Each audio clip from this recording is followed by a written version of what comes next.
અને આ રતનબાઈ ને એ મોટાબા જીવુબાના મુખ્ય શિષ્ય કહેવાતા. અને જીવુબાની પાસેથી આજે સંસારીને જે કંઈ પણ થોડું ઘણું દુઃખ આવે ને તો સાધુની પાસે પોતાનું દુઃખ ઠાલવે. એટલે જીવુબાની પાસે ગયા ને જીવુબાને પ્રાર્થના કરીને વિનંતી કરીને કીધું કે અમારા ઘરે પારણું નથી બંધાતું તો અમારી ઉપર કંઈક એવી દયા કરો. અને મોટાબાએ એક પ્રસાદીનો રૂમાલ આપ્યો. પોતે જે પૂજામાં પૂજા કરતા ભગવાનનો પ્રસાદીનો રૂમાલ ઈ આ જીવુબાએ રતનબાઈને આપ્યો રૂમાલ. અને એને કીધું કે આ રૂમાલની હું જેમ પૂજા કરું ને એમ તમે રોજ પૂજા કરજો. અને ચેષ્ટાના 10 પદ, પ્રથમ નીમ ચેષ્ટાના 10 પદ રોજ ભાવથી બોલજો. ખાલી બોલવા ખાતર બોલી નાખવું એવું નહીં. રતનબાઈને જીવુબાએ કીધું ભાવથી ચેષ્ટાના 10 પદ બોલજો રોજ, અને આ પ્રસાદીના રૂમાલની રોજ પૂજા કરજો. અને રતનબાઈ ઘરે લઈને આવે રૂમાલને લઈને અને પોતાના પતિદેવ ડોસાભાઈને વાત કરી કે આજે મોટાબાની પાસે ગઈ હતી ને મને આવા આશીર્વાદ આપ્યા કે 12 મહિનામાં તમારા ઘરે પારણું બંધાશે.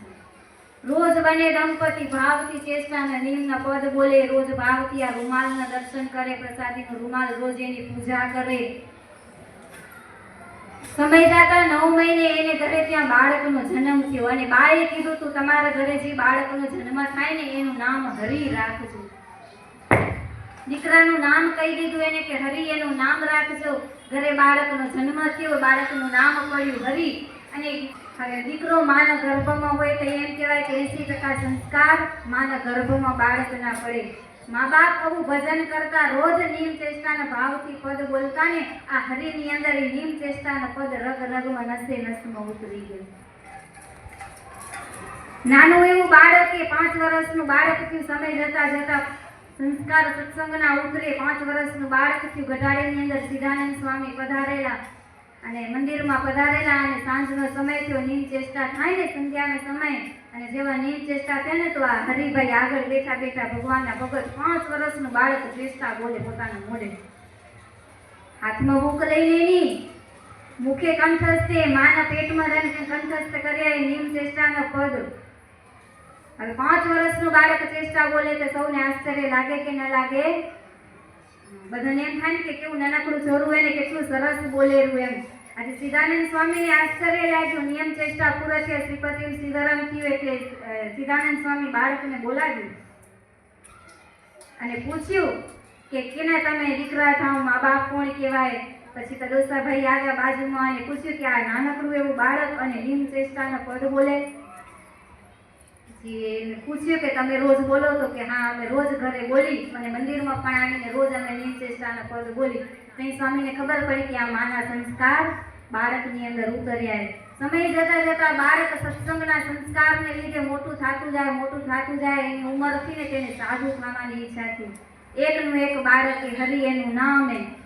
અને સિદ્ધાનંદ સ્વામીને ગુરુ કરેલા. સિદ્ધાનંદ સ્વામીને કીધું કે મને સાધુ થવું હોય, મને તમારા જેવો સાધુ કરો, હું રોજ ભગવાનની સેવા પૂજા કરું ને ભગવાનની અંદર મારું મન જોડાય ને એટલે મને સાધુ કરું. અને સ્વામીએ ના પાડી કે તમને સાધુ થવાની જ્યારે તમે મા બાપની સેવા કરજો. તો સિદ્ધાનંદ સ્વામી એને એમ કીધું કે જાઓ તમારે ઘરે 4 દીકરા થશે. સમય જતા હરિભાઈને લગ્ન થયો અને એના ઘરે 4 દીકરાનો જન્મ થયો. પેલા દીકરાનો જન્મ થયો એનું નામ નારાયણ પાડ્યું. બીજા દીકરાનો જન્મ થયો એનું નામ અબરાજ પાડ્યું. ત્રીજા દીકરાનો જન્મ થયો એનું નામ મોતીચંદ પાડ્યું. અને ચોથાનું નામ વેલસિંહભાઈ પાડ્યું. 4 દીકરો એવા ને એવા સત્સંગના રંગાયેલા, બાપ દાદાના વડવાઓના સંસ્કાર વારસામાં આવેલા.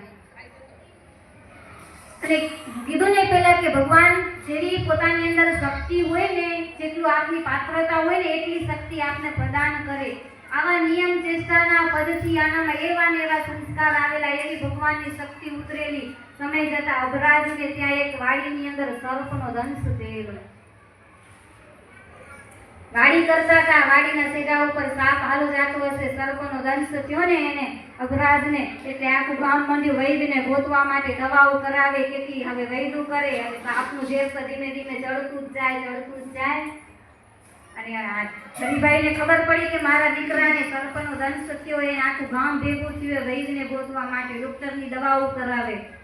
અને અબરાજ આવ્યા અને અબરાજને લઈને આવ્યા મંદિરમાં.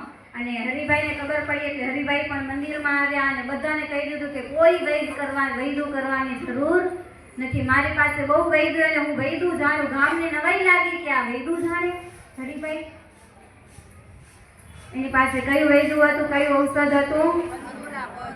હા, એ નિયમ ચેષ્ટાના પદ હતા. 10 પદ બોલતા ને રોજ કાયમ ને માટે બાની આજ્ઞાથી. એ ચેષ્ટાના પદ એ હરિભાઈ બોલતા આવે, એક એક પદ બોલતા આવે અને પાણીની અંજલિ એના ઉપર છાંટતા આવે અને